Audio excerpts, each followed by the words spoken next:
We're all good, and we're getting ready to get started. So want to take this opportunity to welcome all of you to our third virtual town hall on Vision 2020. Just a few logistical items before we get started. We very much want to make this as interactive as possible. So we invite you to use the Q&A function that is built into the Zoom platform. We'll work those into the discussion as we go forward. This is, the third of the three that we've done. And as I've mentioned before, the goal of these is not just to celebrate this achievement, although this is certainly an achievement worth celebrating. We're also trying to pull back the curtain on what went into the success of Vision 2020. Over the last 2 weeks, our discussions have focused on the high-level leadership and the decisions that went into making Vision 2020 possible, as well as the partnerships necessary to pull off this success. Today, in the third part of our series, we're going to talk about what's next for ETTP. And with us today for that discussion, I'd like to welcome Dave Adler from Oak Ridge EM, Harold Connor from the American Museum of Science and Energy Foundation Board, Amy Fitzgerald from the City of Oak Ridge, Brad Spears from RSI Services, and Lawrence Young from the Community Reuse Organization of East Tennessee. This is the right panel. These are the right people to talk about what's next for ETTP. And Dave, I'd like to start with you, to get the conversation started. When we talk about Vision 2020, we often hear the phrase, beginning with the end in mind. So what is unique about this approach, in the environmental cleanup world? Thanks. And if I could just quickly thank everybody involved with setting this up and everyone who has given some of their time tonight to participate. I think this is a really useful conversation to have. When we began the cleanup program close to 30 years ago now, it was clear that we had a few decades worth of work to do. We'd require billions of dollars to finance the project. But there wasn't much consensus at the outset on exactly what end state we wanted to leave the reservation in as a result of the cleanup activity. So before just launching into the program, we elected to set up a community-based working group. It was actually called the End Use Working Group. It was a group of people, including people from the conservation community, people from the economic development arena, folk from EPA and TDEC who could help us with the regulatory issues associated with completing our mission, and a range of other people. It was about 12 people who participated in an activity to actually look across all of the known environmental challenges on the reservation, and in fact, literally every acre of the reservation, to try and see if we could build consensus on the end state and end uses that our cleanup would allow. So we actually did that at a watershed level. We worked on Bethel Valley and Oak Ridge National Lab, and basically split the reservation up into about 7 different land areas, and went to work. The group ultimately published a report called I believe it's called the Report of the End Use Working Group. It came out in 1998, I believe. And it actually laid out that committee's vision of what end state each of the areas on the reservation would be brought to through the cleanup program. Typically, we took the areas that were in pretty good shape and that haven't been really used for any industrial activity, and assumed that we would preserve or restore, an unrestricted type use for those land areas. At Oak Ridge National Lab and Y12, we knew that we would end up with an enduring mission. So our assumptions for those areas is that while we would engage in all cleanup necessary to protect our workforce and to assure there were no off-site releases that were significant. We also targeted an industrial land use for those areas. And then there were some areas where they'd been used for burial activity for so long, we thought that it would make sense to leave them in a waste management setting as we completed the cleanup program. So we published a report. The report identified where every acre we would like to end up.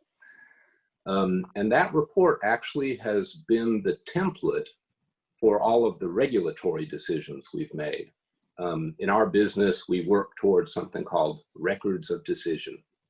That's a formal document between ourselves, the state, Department of Environment and Conservation, and the Environmental Protection Agency. And we've now signed a collection of records of decision covering almost all of the reservation. And in each case, those records of decisions took their cues from this end-use working group. So it really facilitated getting to formal decisions with our regulatory partners and getting to work. So basically, again, just to wrap it all up, we thought about what we wanted to end up with. What does the community want to be able to do with this land? What does DOE need to be able to do with this land? We designed our cleanup program around those goals and have now spent the last 20 years steadily working towards achieving those goals.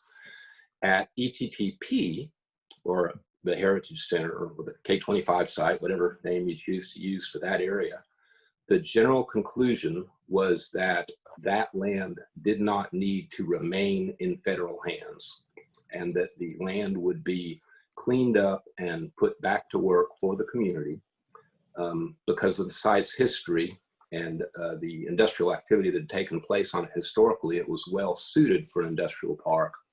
So we pretty much focused on developing an industrial park at ETTP, and we've been steadily transferring land to get that done.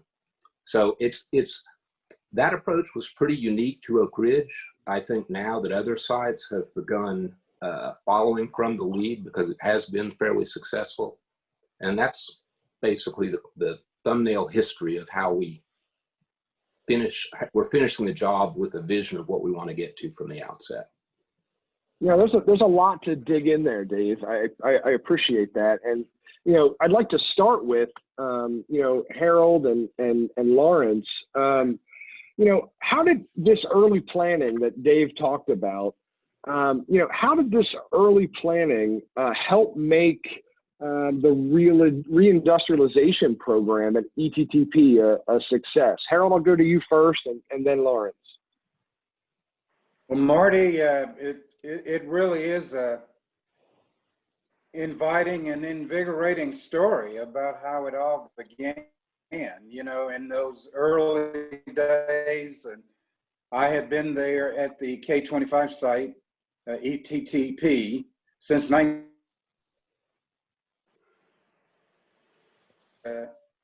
was there really when they had just shut down the K20 and the other enrichment buildings were still running. So my vantage point of reindustrialization really started very, very early.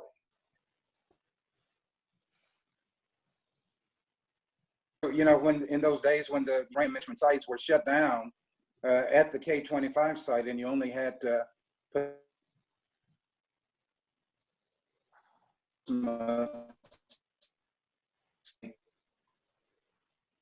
still running a cascade improvement program and cascade uprating program. And so we were doing things to ensure that the two major sites that were still enriching uranium were doing it very efficiently. And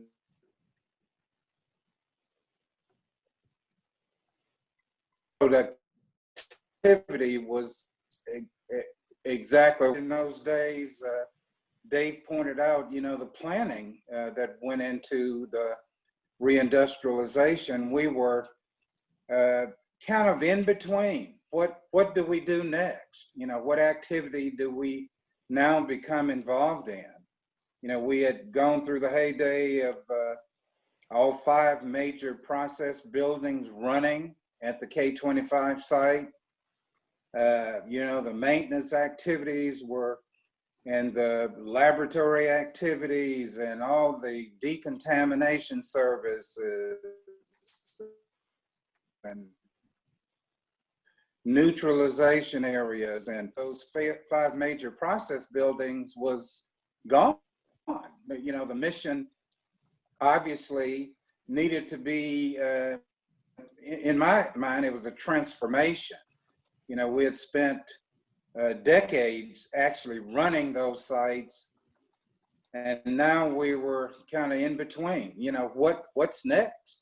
What do we really do next at the K-25 site? We got involved in the AVLAS process, atomic vapor laser isotope separation, working with the Lawrence Livermore National Lab. Many of us, and I was included in that, we're spending time in San Francisco area.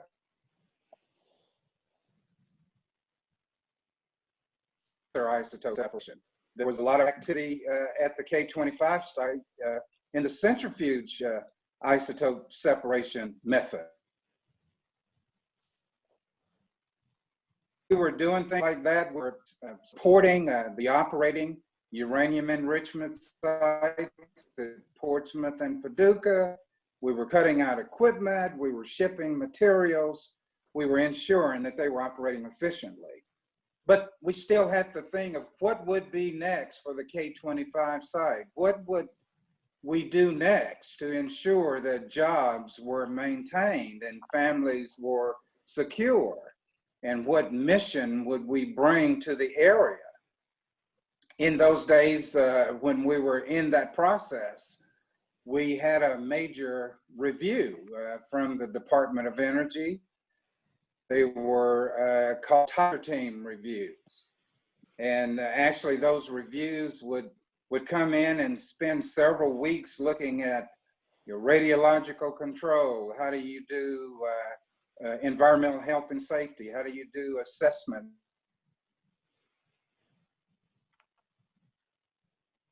Productivity. How do you actually demonstrate to the department that you are ready to accept another challenge? So those were days that I'll never forget. I remember all of that. And along that same time, after the Tiger Team reviews and all the preparation, the environmental management program began and was born, and all across the Department of Energy system. And we were not exempt, of course. You know, it was the law of the land and environmental management and stewardship. So we got involved in the planning process for that. And along that time, you know, it was obvious, as Davis pointed out, reindustrialization of the site was the thing that we must do. That was the transformative activity for the K-25 site. So we as a site started working together.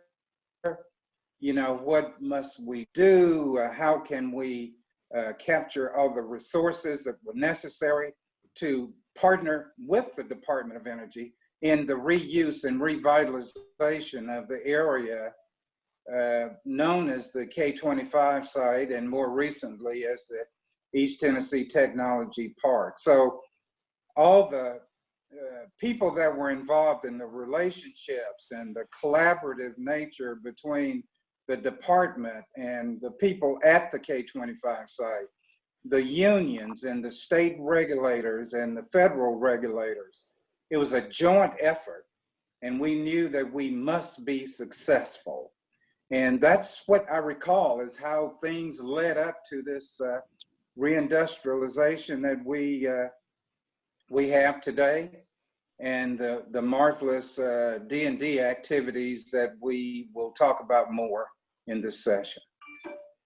Harold, that's a really good perspective and a great reminder of how we got here. You know, Lawrence, I'm interested in your perspective, both on, you know, how the early planning enabled the reindustrialization success, but also what the reindustrialization and a reindustrialized ETTP means for the Oak Ridge business community. Yeah, it was interesting hearing Harold's perspective. It brought me back to those times when we first started this activity, and I'll remind some people how scary those times were. You know, the plant had shut down. It had been shut down for quite a few years, but that really didn't shut down the hope of the community that the plant would start back up. And some of what we had to battle early on was the notion that we were going to be transformative. This site was not going to be a gaseous diffusion plant any longer.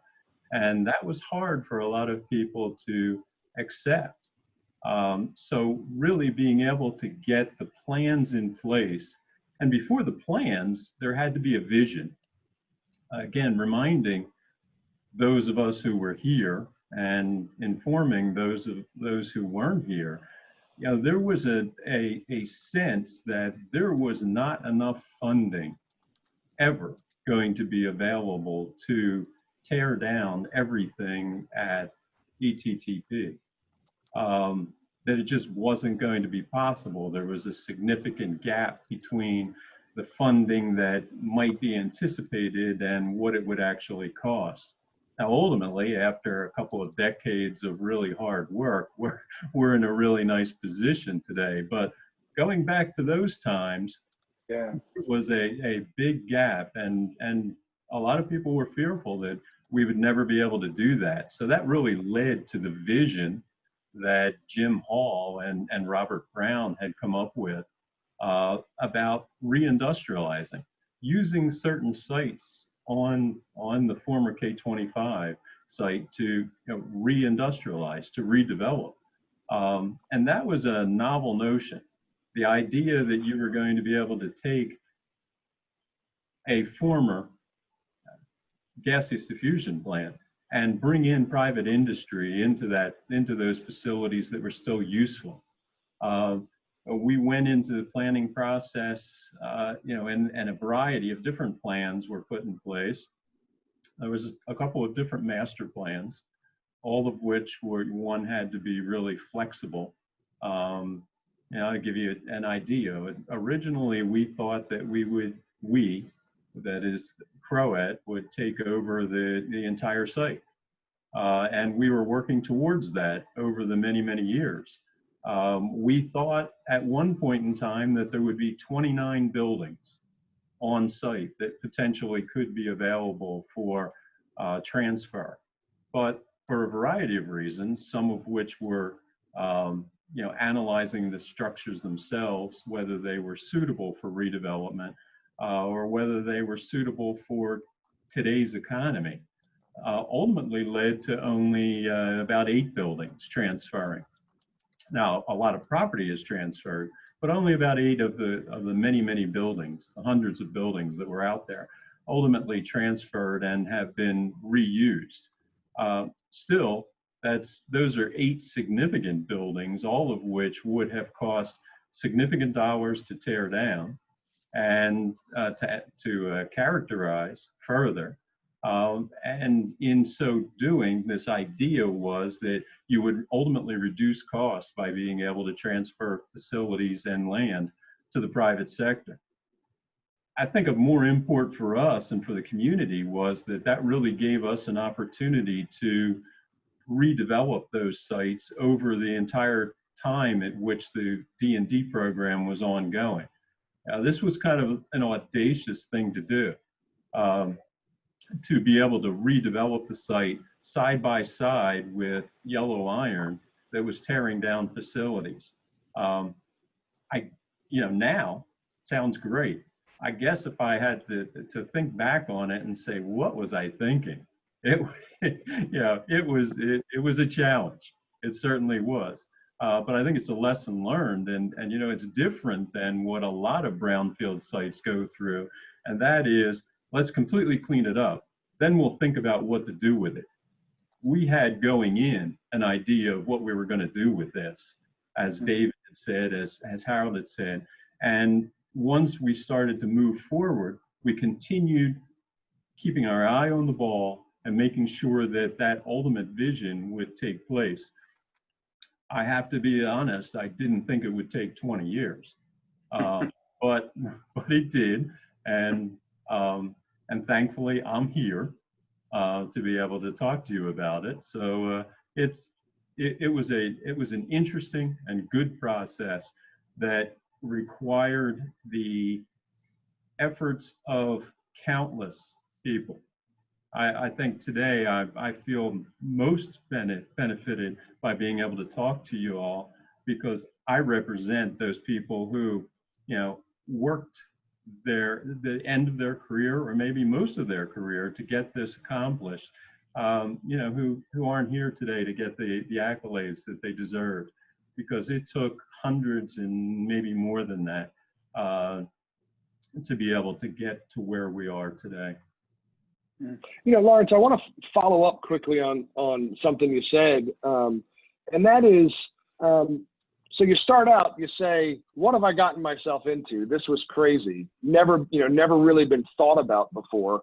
Give us, you know, one or two decisions or actions that maybe folks wouldn't necessarily know about that really turned the tide and made you think this was possible.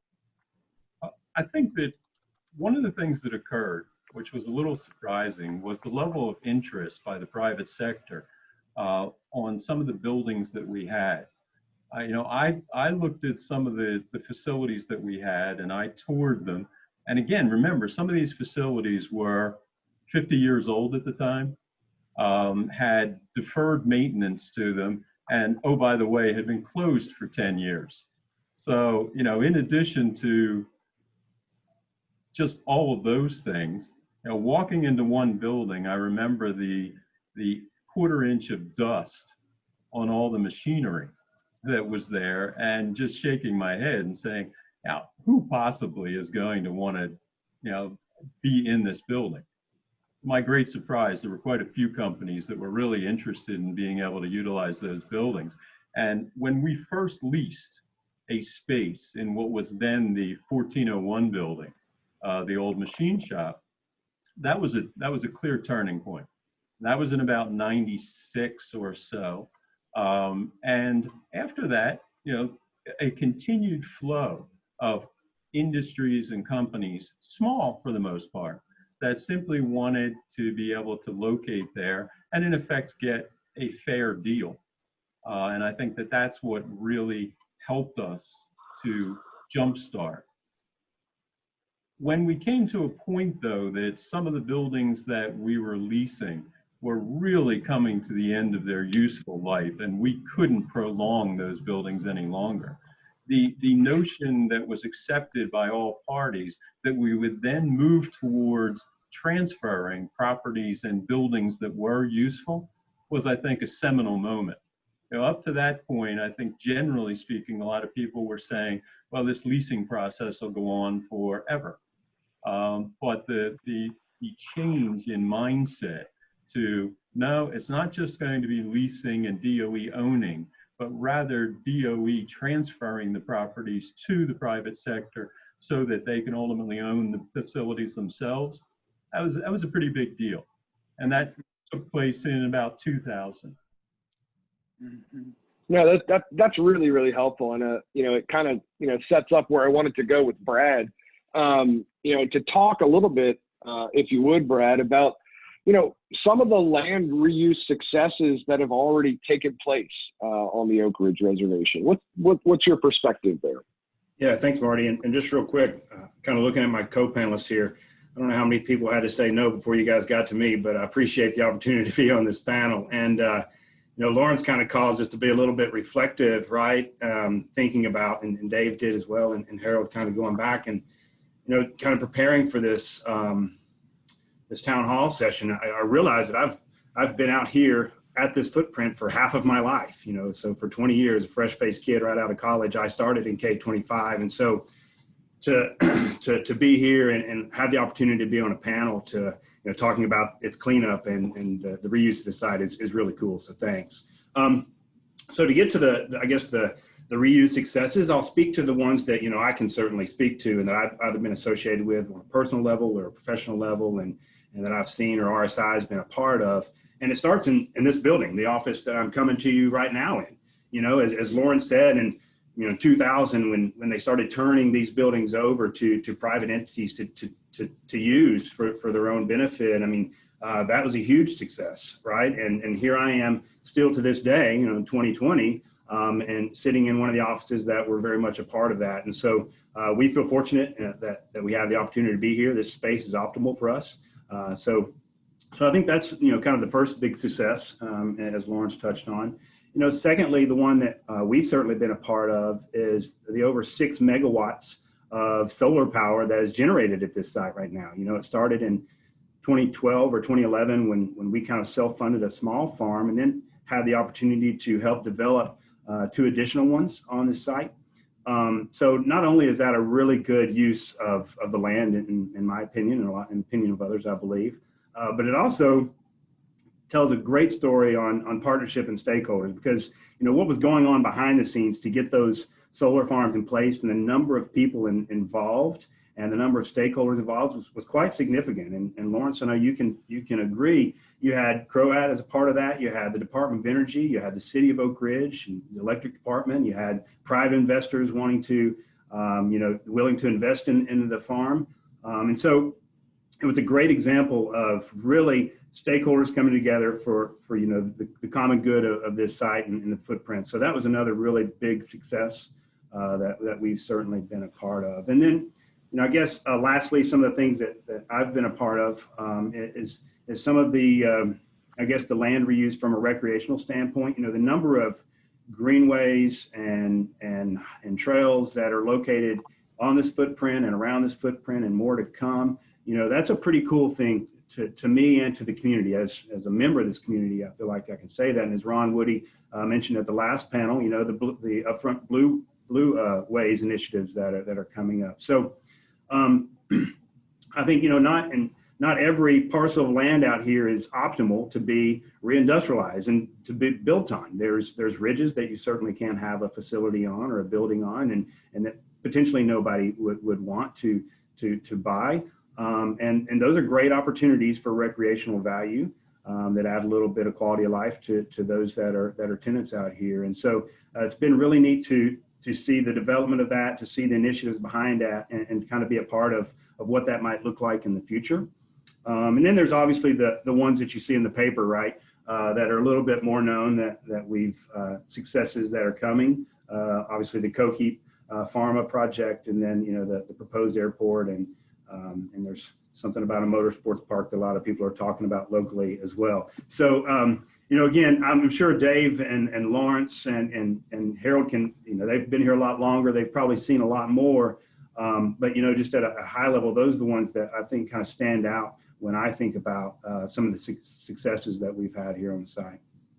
Yeah, thanks, Brad. More broadly, Amy, when it comes to the city of Oak Ridge, what has this progress, the environmental cleanup progress at ETTP and the reindustrialization meant to the city and to the community? Broadly, safety, economic, business opportunities. What has this meant? This progress meant for the city of Oak Ridge? Yeah. Marty, thank you. Yes, I want to echo that I appreciate the opportunity to be here. I think this is a great opportunity to listen to different perspectives, and I've enjoyed that over the last couple sessions.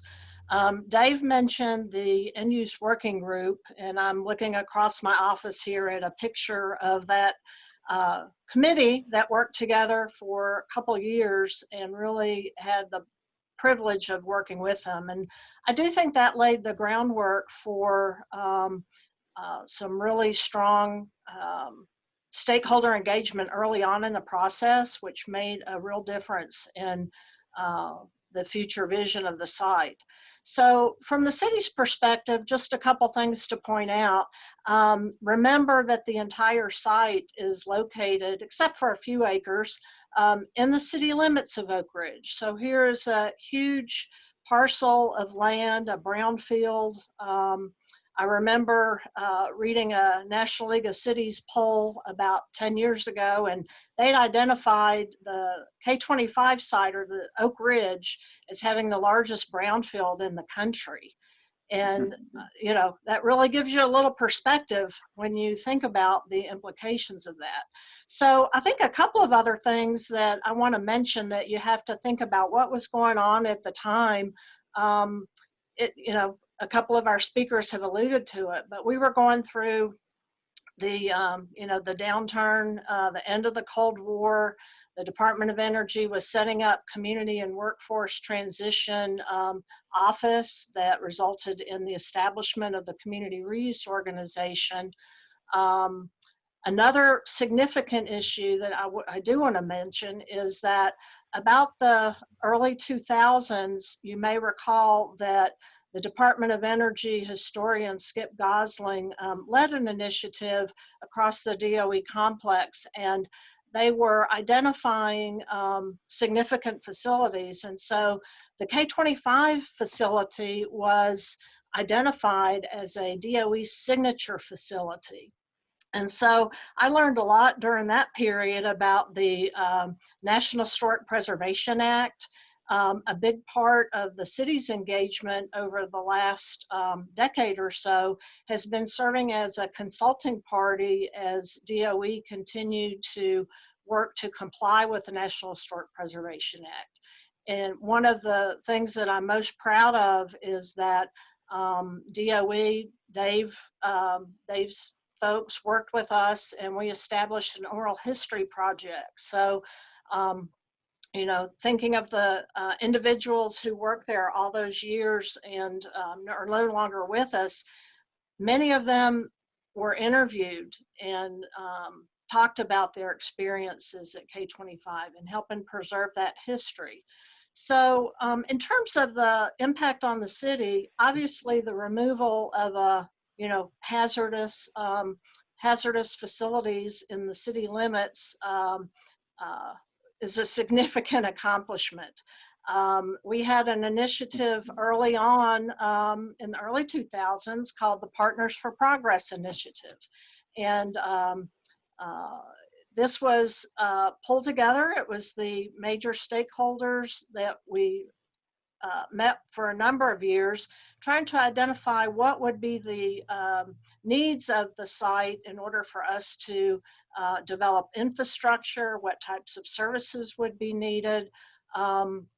The city of Oak Ridge at that time had a large residential development that was underway on the far west end of the city. So we were looking at how are we going to provide services and infrastructure to that site. So all of these came together in the mid 2000s. I think 2006, we had our first MOU that dealt with some of the infrastructure issues. DOE transferred the fire station to the city in 2007. 2008 was our MOA that was established to begin the transfer of the electrical infrastructure. So I think, you know, you can see these things don't happen overnight. Lawrence mentioned, you know, 20 years. But you look at other sites like the Enterprise site in Chattanooga, it took equally as long to get to a place where they are hosting the Volkswagen facility today. So I think that working together, what we've been able to accomplish is to really, you know, save taxpayer dollars. We've leveraged our assets to be able to provide infrastructure and services, fire service to the tenants, the partners at ETTP. So, you know, looking at, you know, the safety issues, of course, we're thrilled that to have the building, I think it was Vision 2016, where we all were able to celebrate the final tear down of the facility. So there's a lot that has gone into this that really has allowed all the partners to leverage their assets to be able to move forward and create the kind of infrastructure in the park that's going to allow new business opportunities that will help not only, you know, the city and Roane County diversify, but make an attractive location for others to come and locate their businesses there. You know, one of the most notable efforts, and Brad touched on this, you know, is the airport. And Amy, I'm wondering, can you talk a little bit about how the city's role in development of that airport has you know, recently evolved? Okay, sure. So Lawrence and Dave may want to talk a little later about the early initiative, but the airport initiative began with a request from Crowett 5 or 6 years ago to look at the possibility of developing a general aviation airport on a portion of the East Tennessee Technology Park. So the idea was that the Metropolitan Knoxville Airport Authority would be the operator of the airport. The city would not be the operator, but we certainly supported the initiative because we discovered that really there is a need for a general aviation airport in this area. It's my understanding that Oak Ridge is the largest city in the area that doesn't have a general aviation airport.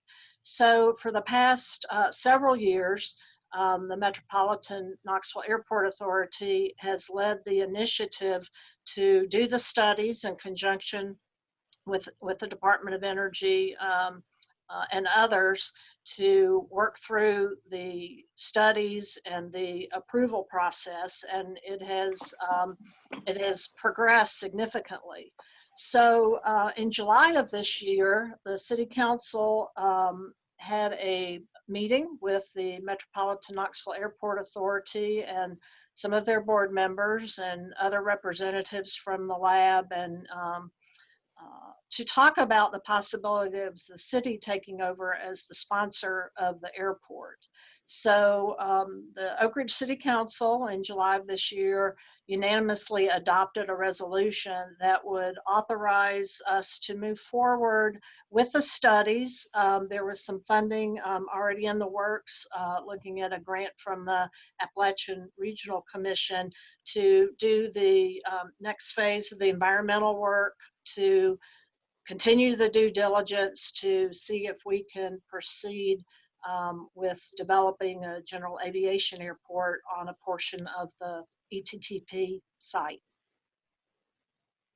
No, that's really helpful, and it provides, you know, really a nice picture from where we started the discussion, you know, with Dave, you know, at the beginning of this process, to now talking about a general aviation airport here on this land amongst, you know, other projects. It's a great symbol of the progress that's been made.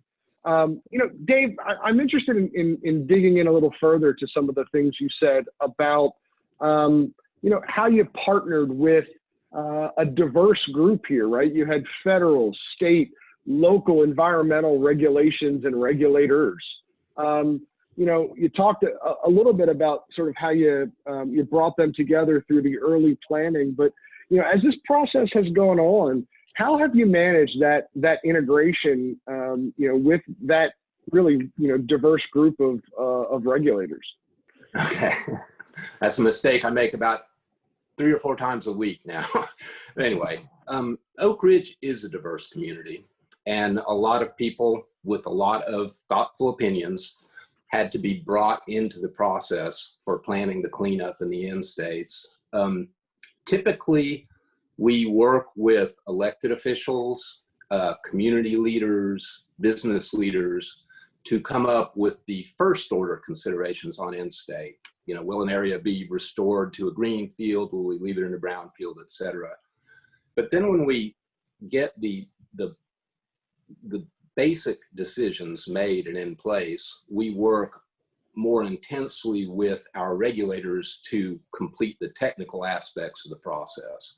So it goes from a discussion between planners and community leaders to a discussion between technically trained folk who can implement the vision laid out by the others.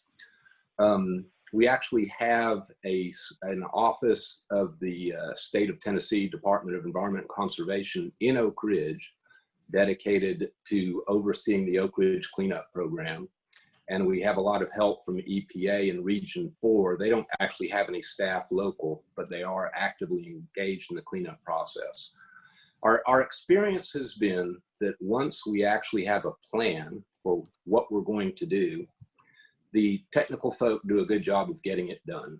On occasion, that's not the case. If you put 10 hydrogeologists in the same room, you might get 10 different opinions on how many wells to drill or how to interpret data. So we do, not infrequently, end up with differences of professional opinion that need to be moderated. We've set up a system that hopefully will help us with all of that. Basically, whenever the technical people trying to figure out should the cap on this area be 3 feet thick or 5 feet thick can't come to a consensus, we simply elevate the decisions to the next level up the management food chain, where we also have cross-linkage. We try hard to maintain a good relationship with management from EPA and TDEC. And when we need their help, help from management in getting decisions done so that we can move forward, we seek it. And that process has worked pretty well for us. No, I appreciate that. And I think those are good examples and good lessons that we can, look to the future. Harold and Lawrence, you guys did such a good job of talking about your mindset when this whole process started. And we've heard, from Brad and Amy and Dave, kind of where this is today. And I'm really interested in, and I'll go to Harold first. What's your hope? What's your hope for the future? Now that we are where we are today, what's your hope, for the future of this effort? I'll go first to Harold and then to Lawrence. Well, Marty, just as the same point in time when the uranium enrichment activities were gone away,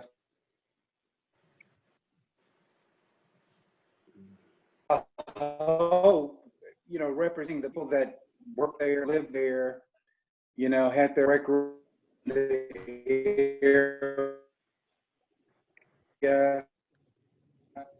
For people in the maintenance shops, the people in engineering, the people in research and development, in the laboratories, the cafeteria workers, the machine shop people, everyone that had such an integral part in the success of the K-25 site for all those years.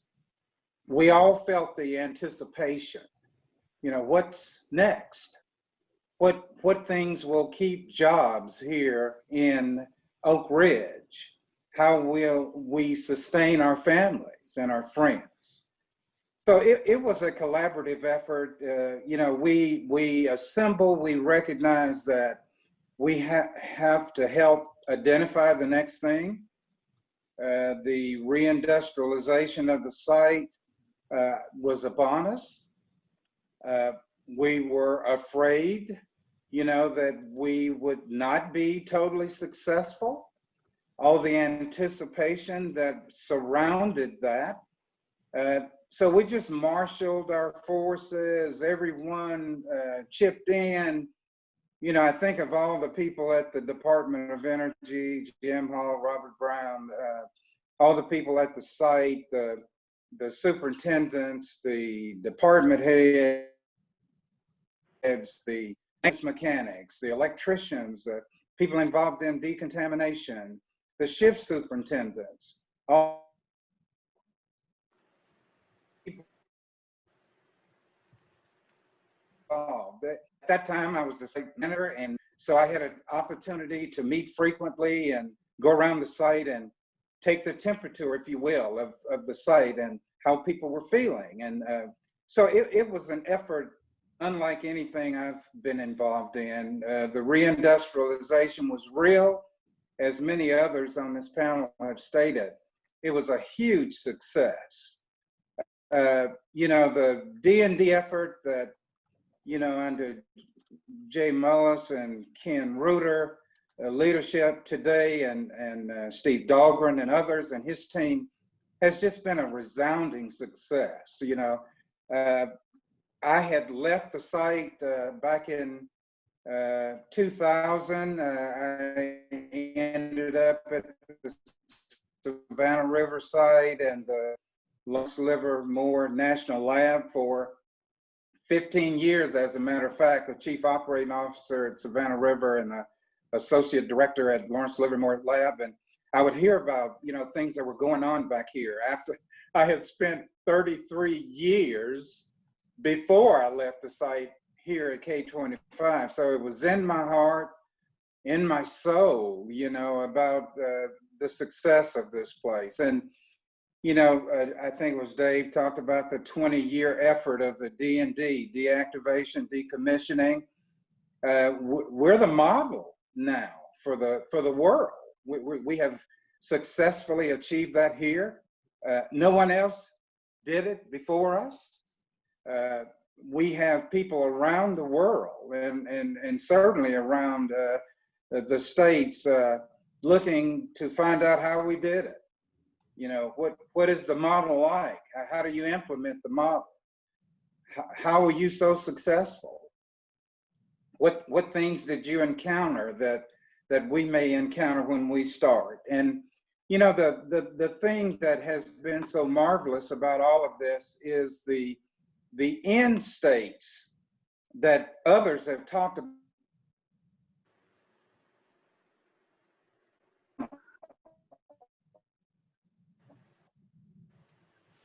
You know, how are you occupying these spaces? You know, the land and the conservation areas that have been developed, and the naming of a National Historic Park and a history center. You know, I lived it. You know, I loved it. You know, and it's just an opportunity for me to start my career there, to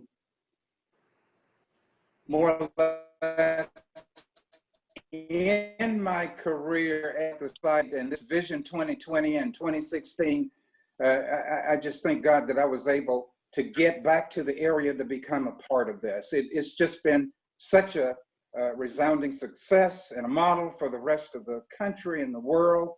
And we did it.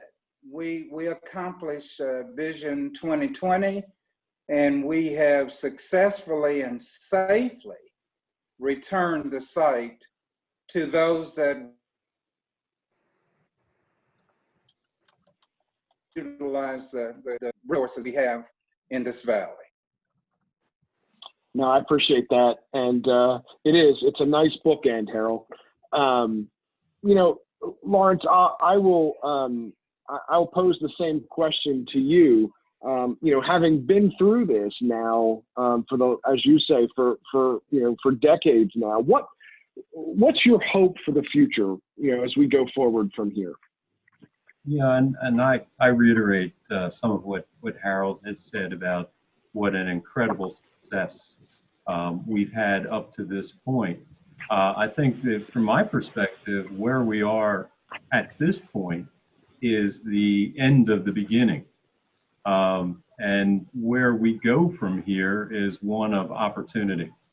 You know, when we started this, not just looking at the K25 site, but looking at Oak Ridge as a whole, there was a dearth of available property for the city to be able to potentially bring in companies and industries.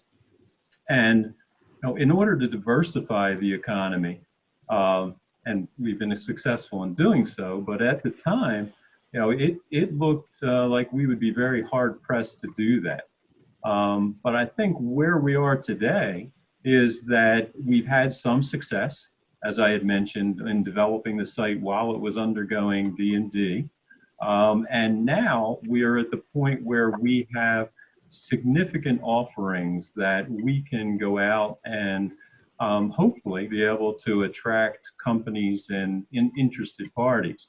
You had referred to the airport. You know, we would have never had an opportunity because I can tell you, we looked for an appropriate site for a general aviation airport in the community. And by community, I mean the 92 square miles. And there were few that worked, maybe, and quite frankly, only one that worked well. So without reindustrialization, we wouldn't be talking today about the possibility of getting a general aviation airport. That general aviation airport, if it's developed, will provide for synergy where companies that have a need for or an affinity for the airport industry or the airport itself might be easier, well, certainly would be easier to relocate to this community and might not even consider this community if we didn't have such a thing. Well, and again, in a like manner, if we didn't have the K33 site, the K31 site, and some of the other sites, the larger sites on the former ETTP, we wouldn't have an opportunity of being able to attract those companies to locate here and create jobs and economic opportunity for all the citizens in the area and in fact the region. You know, and this goes well beyond me. I did not think I would spend my entire career here. As Amy knows and David knows, I have. And you know, this is going to go at this juncture in my career horizon well beyond me. And I think, you know, that's actually quite rewarding to be able to be a part of something monumental and leave an opportunity for others to carry on and give them that opportunity, give them the tools to be able to be successful. Very rewarding personally, and I think worthwhile for the community and the region. You know, as we look into the future, you know, I'm interested, Amy and Brad, to think about what advantages that businesses have in using or relocating to one of these reindustrialized sites that other locations, you know, may not offer. We've talked a lot about the airport, but as you think of, you know, more broadly, you know, what are the advantages of coming to a site like this, Amy? Well, there are many. I want to start out, though, in terms of what's my hope for the immediate future is that we'll be able to attract a Starbucks or a Dunkin' Donuts next door to the K25 overlook. Yeah. But really, when you think about it, you take a look at where physically the East Tennessee Technology Park is located, and it really is in an ideal location. We've had a lot of discussion recently again about something that Senator Alexander has talked about for many years, and that's the development of the Oak Ridge Corridor. Well, the East Tennessee Technology Park is really, you know, in Oak Ridge at the heart of the Oak Ridge Corridor. And you take a look at the tremendous assets that are there. You're close, you've proximity to two major interstates, I-40, I-75. You've got beautiful Watts Bar Lake, green space. You've got the premier research facility, Oak Ridge National Lab.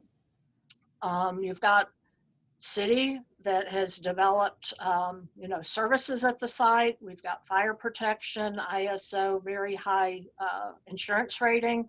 But then you take a look at the other assets. We've got one of the premier educational systems in the region, in the state, where you've got not only the Oak Ridge public school system, but you've got Roane State, Pellissippi State close by. And then on top of that, you look at some of the other things that are going on. You know, we haven't really talked about it, but new missions such as the possibility of a small modular reactor at the Tennessee TVA Clinch River site.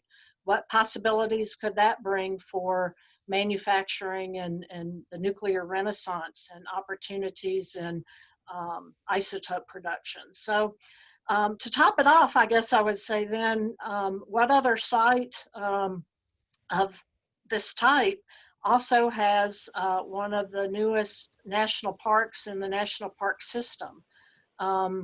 I think many people may not know this, but Oak Ridge worked very hard over the last decade to develop a very robust heritage tourism master plan, and it's an economic asset for the city of Oak Ridge. So here we have a national park, a potential for an airport, tremendous land and facilities and services. So the location is ideal, and I'm looking forward to the next chapter. Yeah, Brad, I'd pose the same question to you. You know, from your perspective in the business community, outside of Amy's clear need for high quality caffeinated beverages, what advantages would you see to businesses relocating here that maybe they wouldn't see in other locations? Yeah, well, Amy certainly touched on a lot of the big points, and she said it far more eloquently than I certainly can. I'll tell you about, from RSI's perspective as a tenant out here, just to be candid with you, we first came to this site because this is where the work was. This is where our work is going on, our field crews were here, our people were here, and so we wanted to be close to the site. But, now the work is gone, and we're still here, and we remain committed to be here. Because it fits for us, and I'll kind of go through that. But also personally, there's a certain part of this. Put your money where your mouth is. We go around, we talk about the importance of reindustrialization, right? And so having the opportunity to be a part of that is special to us. But to touch on Amy's point, the location, it's perfect for our employees. We have people in Rockwood, we have folks in Wartburg, folks in Knoxville, and being this close to the interstate. For quick access, no red lights, just pop in and pop off. That's really convenient for us as tenants of the site. I guess I'll hate to harp on it, but I will, and it is a kind of a third prong of UCOR's reindustrialization efforts. And again, that's the natural assets and that's the quality of life aspects that we believe that this site brings to our employees. We have a lot of hikers and mountain bikers and runners and things of that nature that work for us, and having the ability to ride out your doorstep after work, to go out and take a walk or take a hike or to ride your bike. I mean, that's really special, and it's something that's not lost on big tenants either. There's plenty of data to support that, in attracting kind of the large industries, they want quality of life aspects for their employees, and that's something that's important to them. And so we certainly take advantage of that. We see it with our folks every day. And so again, and just the things that Amy said, I'm not a industrial development expert by any means, but I can't imagine that in this area there are too many industrial parks that offer access to port, access to rail, access to an interstate, access to this amount of power that we have on site. And then, in the future, hopefully access to this airport. And so that has to be, again, don't know, but it has to make us a differentiator at this site and really be attractive to potential tenants in the future. That's a great point. And, as we talk about the future, Dave, I'm interested, to talk a little bit about what remedial work will continue at ETTP once the site cleanup is completed this year. Sure. Well, again, with the end goal being to have Oak Ridge be a place where young families have professional opportunities, basically places to work and places to play. We're still heading in that direction, and everything we do from here forward will focus on that. We do have a lot of the heavy lifts taken care of. Basically, if you go to the site now, there really aren't any buildings left. We've cleaned up most of the soils that need to be excavated, but there are still a few years worth of work to do to make sure we're leaving the site in a workmanlike condition, if you will. We want to make sure that when we're done, it really is an asset for the community. So that means we have to complete any soil work that still needs to be done. We have to get some decisions made on what we're going to do about the groundwater at the site. For the most part, in the outlying areas, the groundwater is unimpacted and really doesn't need work other than just monitoring and making sure that people don't use water that's not suitable for use. At the center of the site, there are some more complicated groundwater problems, and we really need to get to a decision on what we're going to do about that. So that'll be a big push. In addition, there are a collection of things that need to be done just to make sure that the site is left in a safe and usable condition. We have to make sure that the site drains properly so we don't have swamps and pestilence. We have to make sure that the roads are safe. Our goal, ultimately, the Oak Ridge Environmental Management Program's goal, is to finish our work there and head over to Ornell and Y12 and start cleaning them up. So in order to meet that vision, we need to work with the city to get any remaining infrastructure that DOE still owns transferred to the city where that's workable. That means the roads have to be in a decent shape for the city to take over stewardship of the roads. And we've got to, as has been mentioned, as we've moved through this process with a general consensus around a general end state, we have to preserve that consensus while adapting to any little twists that come into our world. I know that when we first started cleaning up the site and working towards creating a vibrant industrial park, nobody envisioned that the flattest part of the site, right in the center of the site, about 80 acres, would end up being used not for industrial reuse, but to commemorate the very, very important history of the site. There may be some more interesting, unexpected things, not in terms of contamination and environmental challenges, but basic infrastructure and land availability things. So we've got work to do. We've got to make sure that all of the storm drain systems are working well. We have some work to do up and down the shorelines of the surface water, Poplar Creek and Clinch River, that transect and form the boundaries of the site. So we've got a few years worth of finishing up. Not as expensive as the work that we've done in the past, not as hazardous as the work that we've done in the past, but work that needs to be done so that we can really be proud of our final product. I appreciate that. Yeah, absolutely. As you know, I know, one of the things we've talked about today is what other sites and other projects and other host communities can learn from this success in Oak Ridge. And I know, Amy, I know you're very active in the Energy Communities Alliance and all the work that ECA does with the host communities across the DOE complex. As we wrap up here today, I'd like to go around to each one of you and have you pick, if you were sitting across the table from your counterpart, be it another, federal leader, a city leader, a business person, a community leader, what's the one piece of advice that you would give them, the top lesson learned, that made Vision 2020 a success that could be applied elsewhere in the complex? And Amy, I'll start with you. Okay. Well, that's a really important question. And I think what I would say is probably the biggest, most important thing is you need to develop and maintain those good relationships with your stakeholders, with with DOE, with UCOR, the contractor, with Lawrence. I know we have had, you mentioned the Energy Communities Alliance, and in my career here with the city, we've had a number of what we call peer exchanges, where we will have a group of city or county officials from one of the other DOE sites come to Oak Ridge, or we will go visit.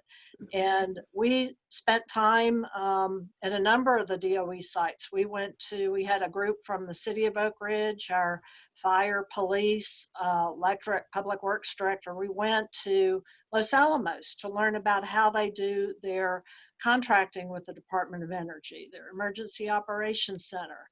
We've had people who've come to Oak Ridge from the other DOE sites, and I always appreciated Dave and Lawrence, really at the drop of a hat, their willingness to, hey, we've got somebody coming in, can you meet us at K25 and talk a little bit about how we've worked through some of these issues. So I think one of the things, the other thing, again, the relationship with the stakeholders, we need to recognize that we're going to have, some new stakeholders as we bring on the National Park Service, the group that, the consulting parties that oversee the 80 acres of historic preservation that Dave alluded to, legacy management, the division of DOE that I guess will take over at some point, some of the functions currently being done by DOE. So we're going to have new stakeholders, but we need to continue and develop open communication and work with our stakeholders so that if we have challenges, which we certainly will from time to time, we know who to talk to and what we can do to work together to move things forward. That's good. Harold, let's go to you next. I think I would emphasize safety, Marty.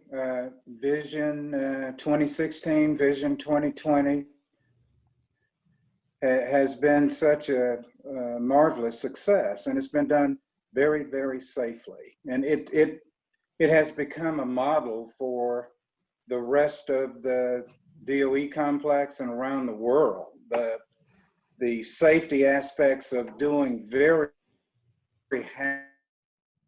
work for all of those facilities that did such a remarkable job for the uranium enrichment of this country and the world. I think the other thing I would mention is the collaboration that has occurred. None of that would have been possible to be successful without the men and women that were involved in every aspect of the D&D process. You know, the mechanics, the electricians, the engineers, you know, the cafeteria workers, garage mechanics, everyone that had a part in the success, and the collaboration with the state and federal regulators, as has been mentioned today, and the Department of Energy. We all should be so very proud of this accomplishment, and that it has been done safely, and that we have configured this model that can be used across the country and the world. Lawrence, how about you? Give me that big lesson for your counterpart in another community. Well, I would advise them to run away. Really fast.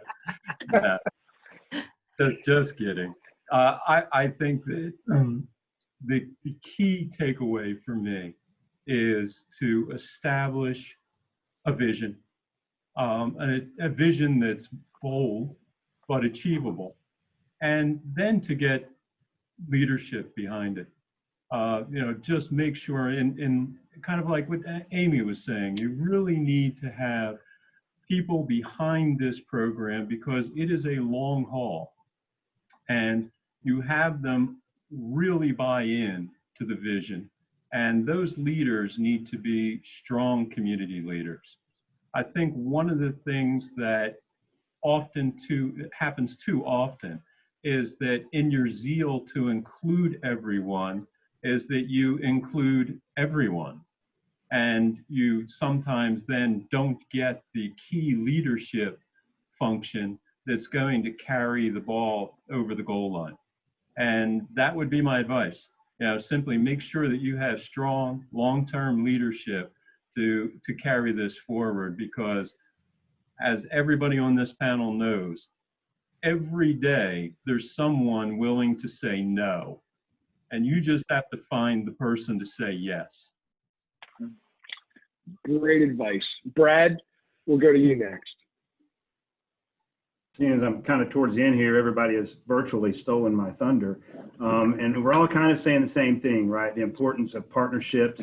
And we do, you know, we use that term a lot, but I don't know that there's another synonym that really describes our relationship with the stakeholders here at the site. And so it's the appropriate term, and we all kind of are lockstep, moving in the same direction. And I guess if I were to offer advice, and I'll follow up and touch a little bit more on maybe where Lawrence was going, you know, from the community consensus aspect, as a member of this community, I'll take off my contractor hat and I'll put on the hat of somebody who lives in Oak Ridge and is passionate about what happens at this site. It's not to not underestimate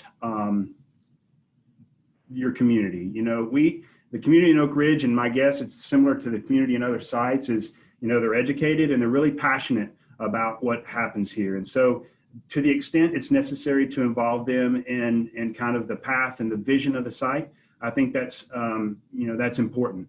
Again, they shouldn't be involved at the same level of as a stakeholder, but certainly, you know, listening to them, doing things, you know, Dave referred to the working group in the late 90s, you know, things like that are really important to ensure that, you know, there's consensus with not only the stakeholders, but the community as well. And so I guess, you know, not to underestimate the importance of that would be the advice that I would give.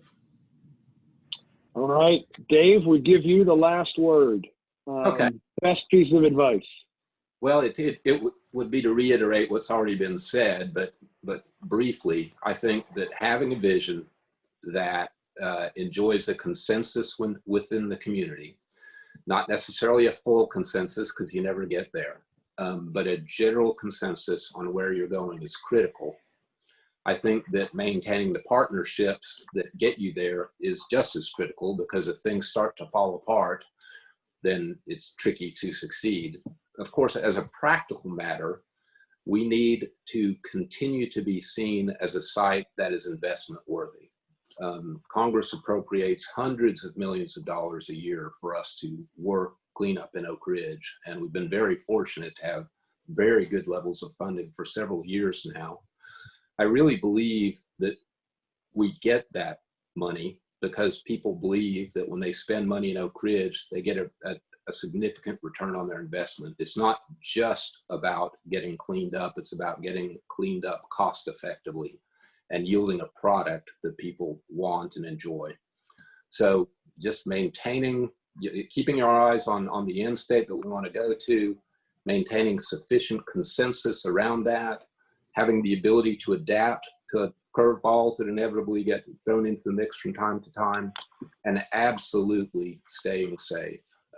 One bad accident can shut a program down in no time. So we need to maintain that safety record. Well, we'll leave it there, and we really appreciate all of your time and your perspectives. You know, as a side note, we at Longenecker and Associates are grateful for the opportunity to be part of this discussion. And I really want to congratulate Ken Reuter and the UCOR team, Jay Mullis and the Oak Ridge EM team, but all the broader members of the business and the government communities in and around the site, the parent companies of UCOR, Amentum and Jacobs. This is a tremendous success. And it's important, as you know, the function of these discussions, it's important to celebrate those successes. And it's really important to capture the lessons and figure out how we can do it again. And you guys have certainly set the example, and I want to congratulate you on that. And just as a reminder, these discussions over the last 3 weeks have been building, you know, to the celebration on the 13th of Vision 2020. And I would invite all of you watching the town hall to join us for that at 4 p.m. on the 13th. You can tune in virtually. We'll be sending out information to all of the attendees for these virtual town halls to see how they can tune in and really put the capstone on this success. But until then, thanks for taking the time to discuss these very important topics with us, and we'll see you next time. Thanks.